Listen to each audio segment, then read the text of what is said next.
Sejam bem-vindos ao Eu Leio Gibi. Meu nome é João e vamos falar um pouco sobre as melhores leituras do ano de 2016.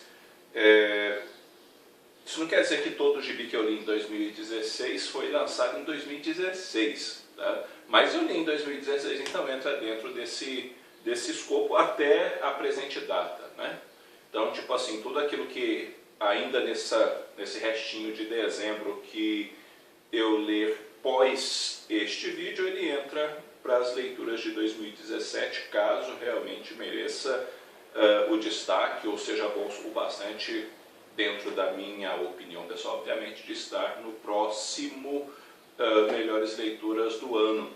E esse vídeo vai estar dividido em duas partes. Nessa primeira parte eu vou falar de séries continuadas, tá? O top 10 dessas séries continuadas, ou seja, materiais que têm uma continuação. E no seguinte, eu vou estar falando de um top 10 aí só de séries fechadas, beleza? Então, vamos ao que nos interessa, que é essa primeira parte no esquema das leituras que tem essas séries continuadas, tá? Quero fazer uma menção aqui antes de começar: As Guerras Secretas, do Jonathan Hickman, uma minissérie excelente, tá? Excelente, um roteiro primoroso, um material de profunda qualidade que merece ser mencionado antes de eu começar aqui com o top 10. Mas vamos lá então. O 10º lugar ficou para O Árabe do Futuro, volume 2. A história verdadeira de um estudante louro na Síria de Hafez al-Assad.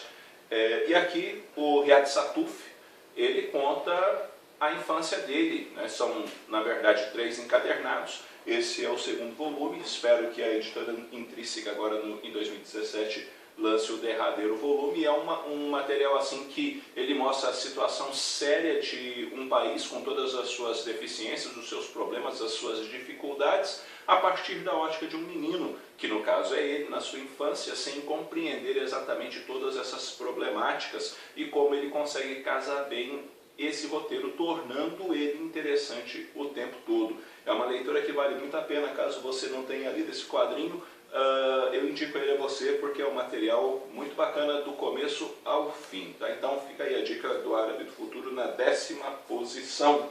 Na 9ª posição vai para Autorot. Eu peguei aqui o volume 3, que é o volume mais recente, né, para mostrar a vocês. E Autorot é uma série onde, pura e simplesmente, você vê super-heróis fazendo o que é necessário. Aqui não tem aquela coisa de tipo super-herói não mata. Aqui está mais para manter a segurança da Terra, nós faremos o que for preciso. Se preciso for matar, nós mataremos. A primeira parte, a fase disso aqui foi escrito pelo Warren Ellis e a segunda pelo Mark Millar. Eu prefiro a parte um pouquinho, eu tenho uma certa preferência pelo roteiro do Warren Ellis, porque ele consegue amarrar bem as justificativas. Aqui eu acho que o Mark Millar, ele parte muito mais, em alguns momentos, para a violência gratuita e não tão bem amarrado os elementos igual o Warren Ellis faz. Mas é um quadrinho primoroso e que não tem como não ser mencionado dentro de um top 10 quando nós falamos de leituras continuadas. O 8º lugar vai para a Patrulha do Destino, do Grant Morrison. Aqui nós temos um grupo de super-heróis profundamente bizarro, lidando com situações bizarras, dentro de contextos bizarros, com muita metafísica, existencialismo, entre outros elementos filosóficos que o autor trabalha. Foram lançados, acho que 5 volumes até agora, e nenhum deles é ruim, todos mantêm um nível muito bom. Obviamente, um ganha um pouco mais de destaque do que o outro, mas não tem assim do que reclamar, desde que você obviamente se atenha ao que está rolando dentro do quadrinho. É um gibi muito bom e a única pena que tem nisso é o fato do papel ser o papel jornal, né? o papel Pisa Bright. Tirou isso, em termos de qualidade de história, é muito bom esse material. Então o 8º lugar vai para a Patrulha do Destino, do Grant Morrison. O 7º lugar vai para Mulher Maravilha, do Brian Azzarello. E aqui nós temos O Direito de Nascença, que é o 2º volume lançado pela Panini, e é uma das melhores fases, sem dúvida nenhuma, da Mulher Maravilha. Aqui ele trabalha muito bem as questões da vida dela, mas também todos os elementos que envolvem os deuses e que talvez esses deuses tenham mais corrupção humana no coração deles do que, na verdade, divindade em si. Material muito bom, um roteiro muito dinâmico e que chama a atenção do começo ao fim. Então, Mulher Maravilha faz, obviamente, parte do top 10. Em sexto lugar, Blade, a Lâmina do Imortal. Esse é o primeiro mangá que eu li na minha existência. E, gente, isso aqui é fantástico. O protagonista, no caso, o Manji, e também a co-protagonista, no caso, a Rin, são personagens interessantes, mas chama mais atenção ainda o fato de que o autor trabalha bem todos os personagens, mostrando as virtudes e defeitos desses personagens, chamando a atenção a isso. Então você mergulha de fato no mundo do Blade com tudo aquilo que o autor tem para oferecer, sabe? Então ele não fica centrado apenas no protagonista, ele trabalha muito bem tudo aquilo que está cercando a história. E é sensacional isso aqui, sabe? É sensacional. Então é uma publicação bimestral, né, da editora JBC, e que, cara, se você nunca leu o mangá, isso aqui seria um bom ponto de partida. O quinto lugar, se eu estou contando certo, o quinto lugar, ele vai para Shade, o Homem Mutável. Aqui no caso eu estou com O Limite da Visão. E é um trabalho do Peter Milligan com o Chris Bacalo. E o Shade é um cara que também vai estar lidando com elementos loucos, porque ele tem que usar o seu traje de loucura para enfrentar o grito americano e todos os problemas que isso traz. É um material de muita qualidade, um material assim que me agrada bastante e que a Panini está levando em continuidade a publicação disso aqui, me deixa muito contente. O quarto lugar vai para o Legado de Júpiter, do Mark Millar e do Frank Quitely.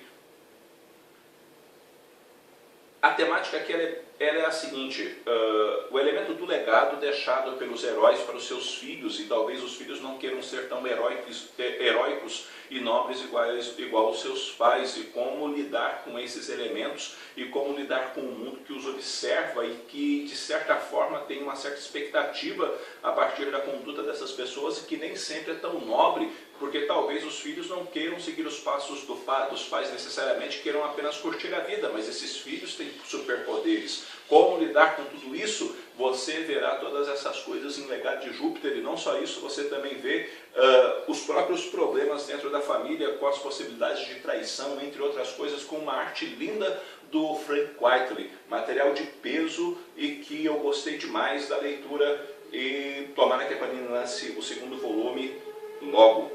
Em terceiro lugar, uma das melhores coisas, sem dúvida nenhuma, que foram publicadas, independentemente se série continuada ou não, é Gotham, Alvos Fáceis. Esse é o segundo volume e é maravilhoso. Tá? Gotham se resume a isso, maravilhoso, porque é uma trama policial belíssima e que vale demais a leitura e que encanta do começo ao fim, sabe? É um roteiro bem trabalhado pelo Greg Rucka e pelo Ed Brubaker, e belamente, lindamente desenhado pelo Michael Lark, sabe? Então, vale demais a pena. Se você não leu esse material, eu indico com força para vocês a leitura disso daqui, porque é muito bom.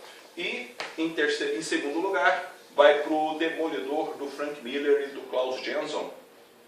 Esse aqui é o volume 3, e é o gibi que nunca fica velho, tá? A história tem já seus bons anos e não fica velho, por simplesmente ele continua muito bom e dá gosto de ler, tá? Dá gosto de ler, porque o Frank Miller está aqui altamente inspirado. Enquanto o Frank Miller está inspirado, dificilmente vai ser alguma coisa ruim. Então, o segundo lugar fica para o Demolidor, do Frank Miller. E, em primeiro lugar, vai para um mangá, que no caso é Vagabond.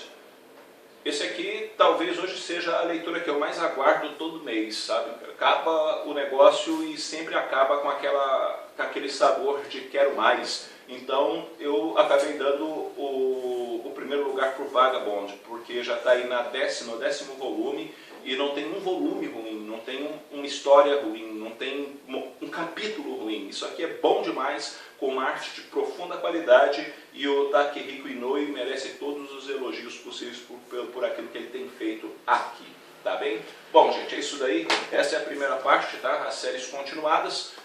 Você pode aí deixar no comentário também quais são as suas melhores leituras em termos de séries continuadas desse ano. Daí um parecer aí das coisas. Talvez eu tenha deixado alguma coisa que você curta de lado e de repente eu também li, ou não, vai saber, não é mesmo?